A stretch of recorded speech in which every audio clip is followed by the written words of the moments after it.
Buenos días.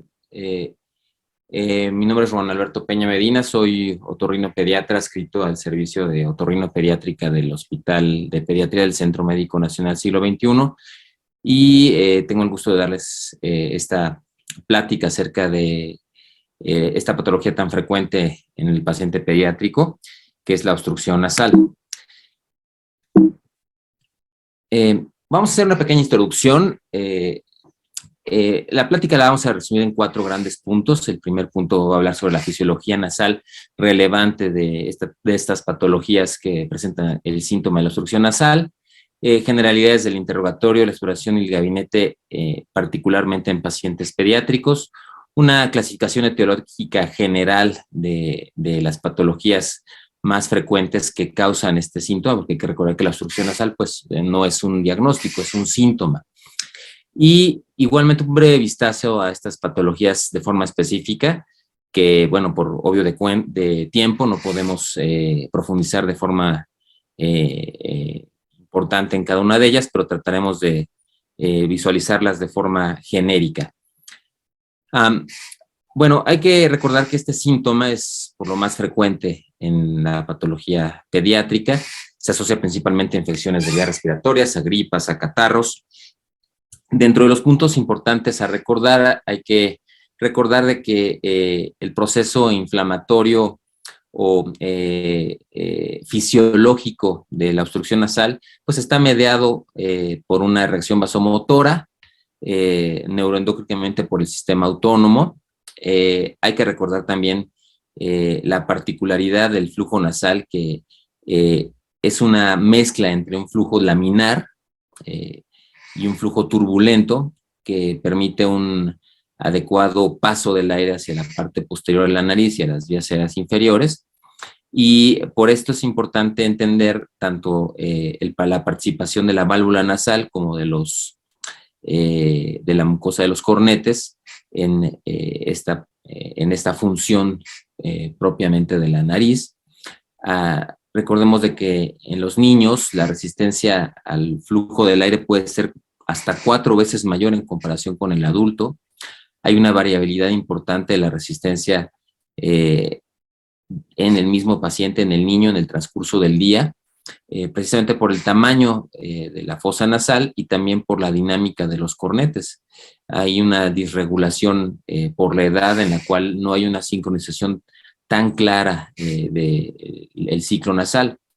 La respiración nasal, que durante muchos años se habló como obligada en neonatos y lactantes menores y que actualmente la mayoría de los actores acepta que es más bien una respiración preferente, es decir, que sí es de forma muy importantemente preferente en neonatos y en lactantes de alrededor de los 3 hasta 4 meses.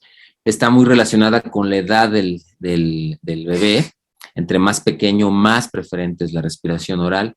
También depende de las comorbilidades asociadas, si el paciente es neurológico, si tiene otras enfermedades alrededor de él, si está muy lábil. También si hay obstrucción nasal unilateral o bilateral, si es el momento de la alimentación. Es un síntoma que puede ser muy aparatoso.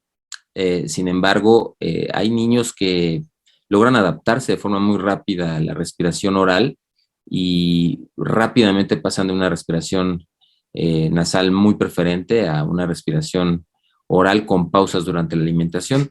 Sin embargo, no deja de ser muy mórbida en el sentido de que afecta la calidad de vida, ¿no? Recordar también el ciclo nasal, que es diferente en niños pequeños, que es lo que comentábamos. Puede haber una resistencia simultánea por un aumento de tamaño de los cornetes por ingurgitación en ambas fosas nasales al mismo tiempo. Y bueno, también recordar los reflejos autónomos de la vía aérea común, como es el reflejo nasopulmonar a la hora de que el niño se recuesta hacia un lado o hacia el otro, que también pasa en los adultos, y que puede ser de forma inversa.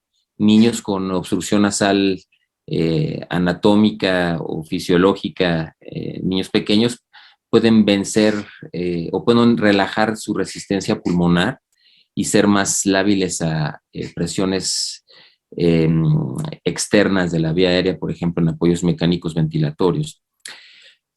Bueno, finalmente la fisiopatogenia podremos resumirla en dos partes o en dos formas. Puede haber una disminución del área o del volumen nasal y esto provocar de forma muy obvia una disminución de la entrada del aire. Esto pues por cuestiones anatómicas, inflamatorias o tumorales, desviaciones septales, hipertrofias de cornetes, pero también puede haber una alteración del flujo transicional, que es este flujo entre turbulento y laminar, que de forma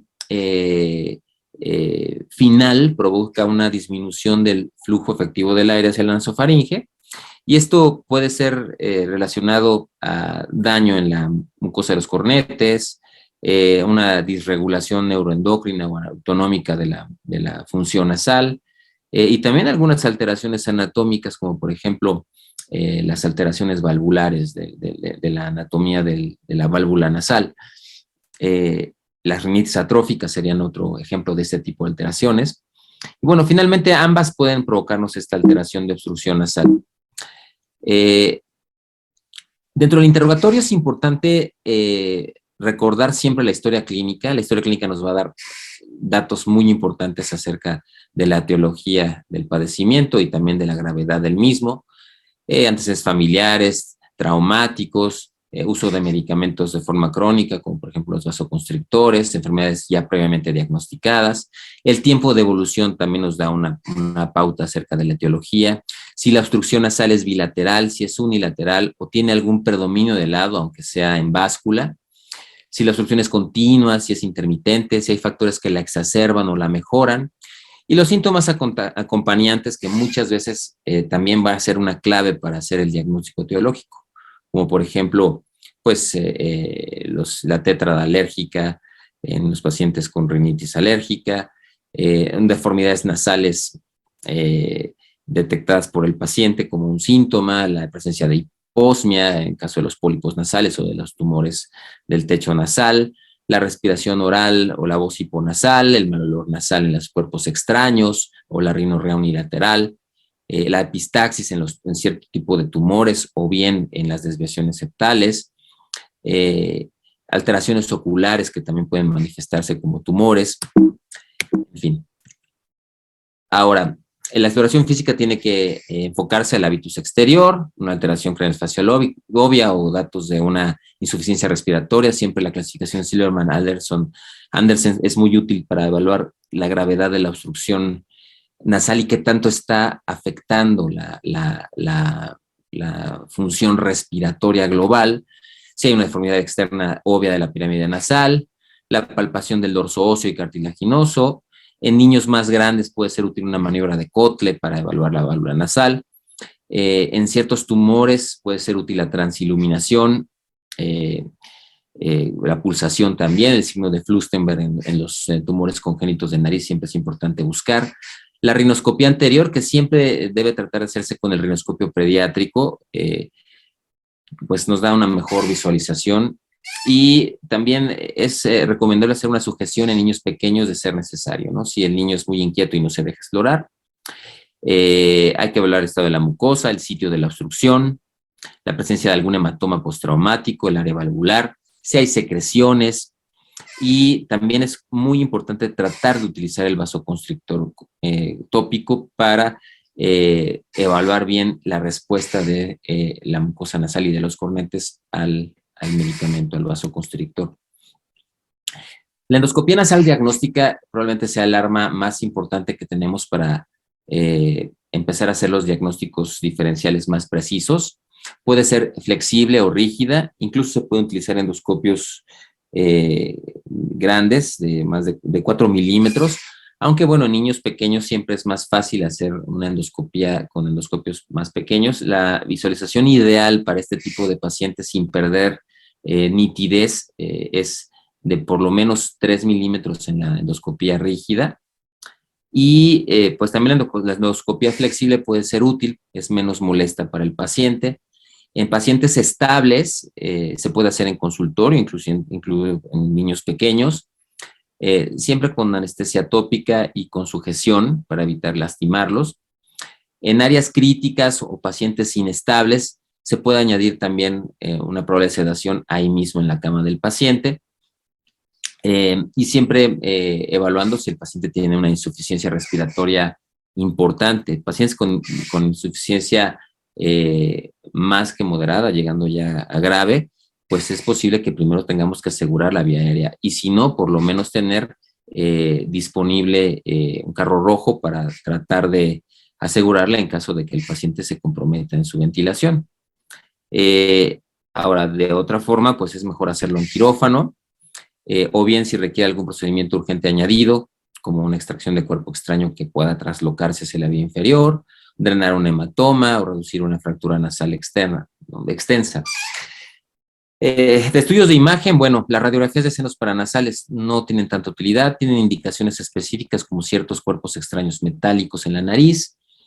La tomografía y la resonancia son armas diagnósticas muy importantes, sobre todo para ciertas lesiones, ciertos tumores, o bien para confirmar ciertas malformaciones nasales. Y otros estudios más específicos de las etiologías, como las pruebas de alergia, los cultivos y las biopsias, también pueden ser útiles. Por ejemplo, aquí podemos ver estas imágenes de una sonquiofibroma. La rinomanometría casi no se usa, se utiliza más para fines legales, para tratar de determinar qué tanta obstrucción nasal y poderla hacer cuantitativamente, pero no hay mucha evidencia en esto en niños pequeños.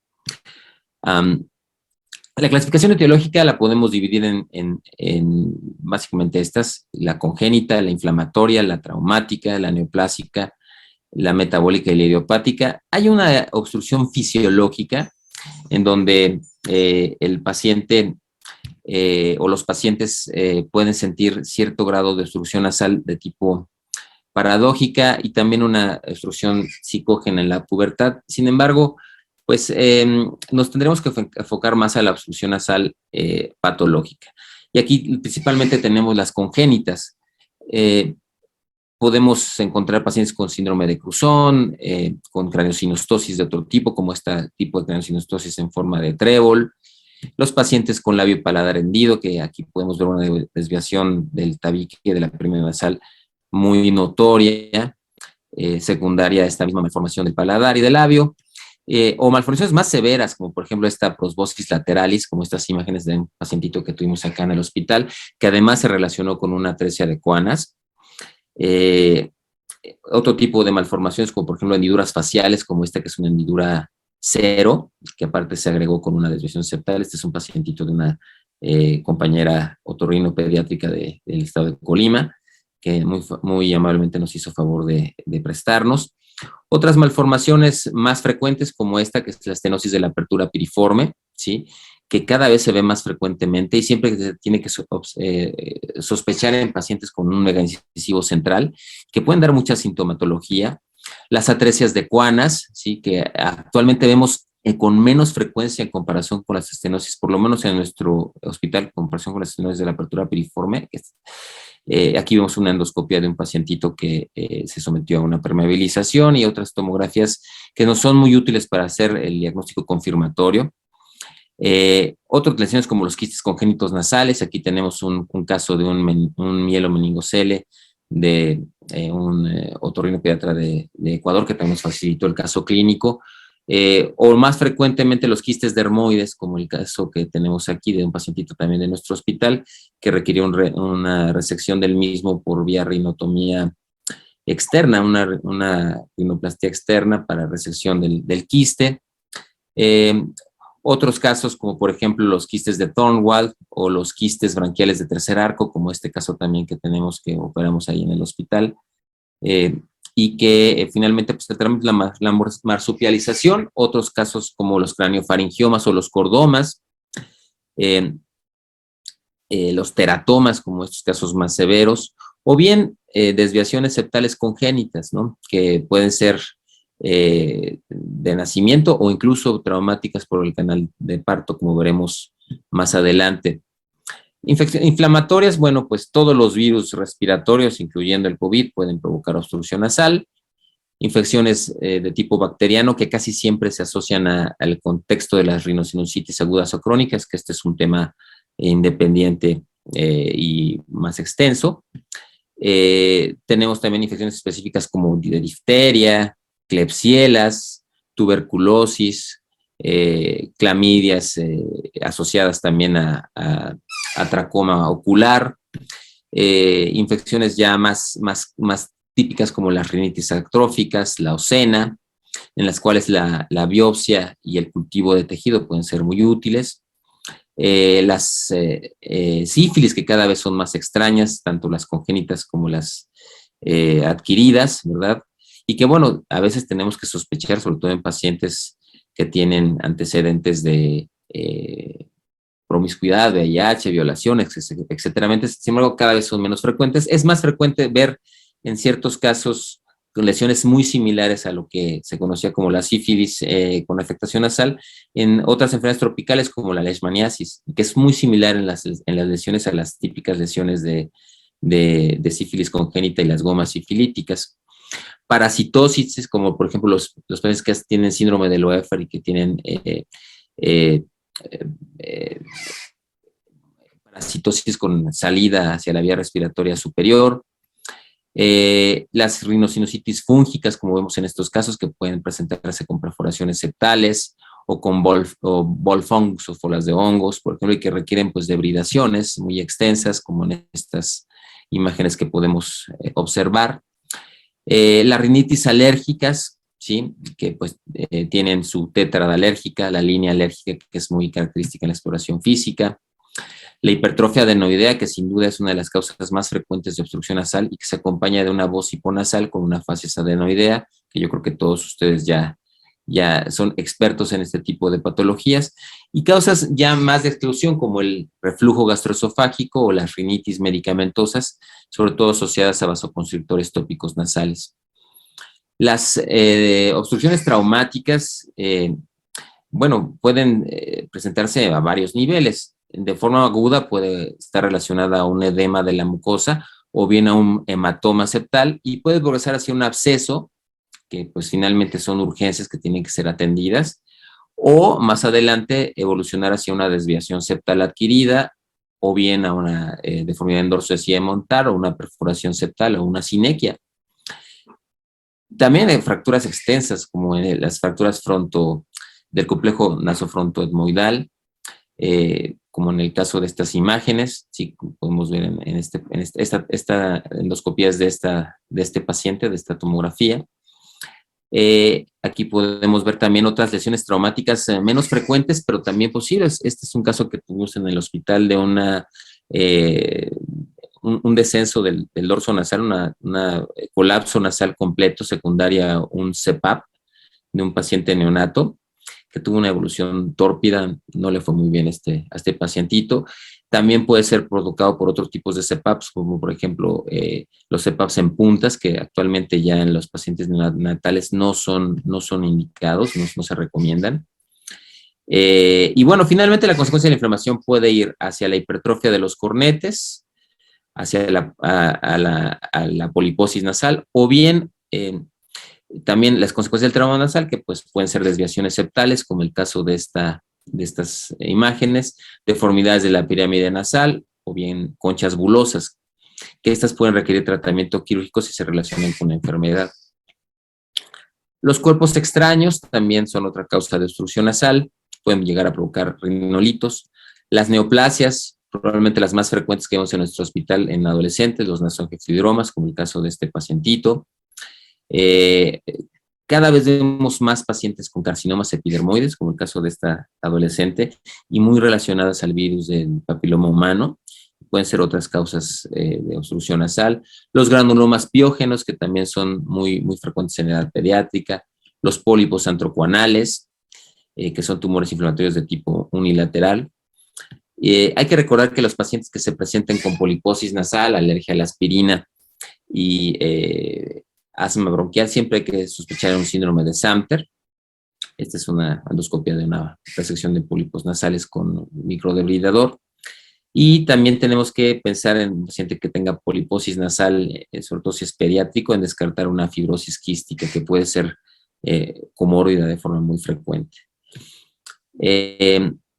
Causas más raras como los linfomas de células T también se pueden ir descartando, pero finalmente pues van a requerir ya una biopsia.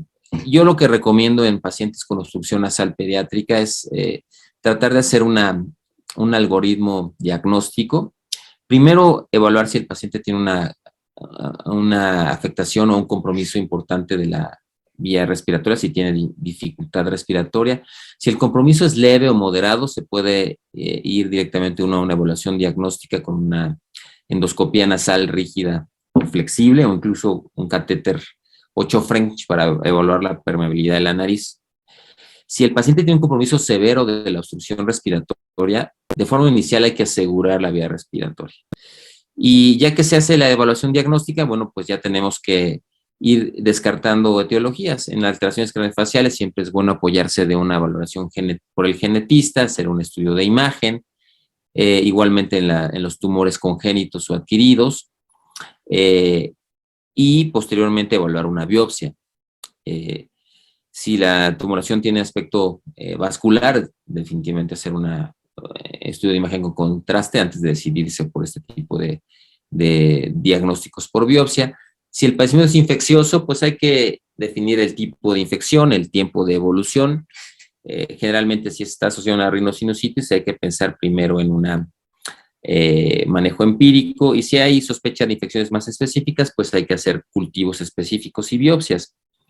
Igualmente, en las rinitis de tipo irritativo, que son generalmente relacionadas a ERGE, hay que evaluar con ciertos estudios, como por ejemplo los gamma-gamas gástricos o el ERGE, o los estudios para ERGE, como las pHimetrías o un esofagograma. Y en los casos de las alergias, bueno, pues evaluar la presencia de asma, pólipos o pruebas de alergia, e iniciar tratamiento médico como prueba terapéutica también. Y pues bueno, esto es lo más general de este tipo de patologías que pueden llegar a provocar obstrucciones nasales. Seguramente se nos quedan muchas cosas en el tintero, pero finalmente es una mirada rápida y genérica de este tipo de patologías, y pues cualquier duda que genere esta plática, pues estamos a sus órdenes, y sería todo. Les agradezco su atención.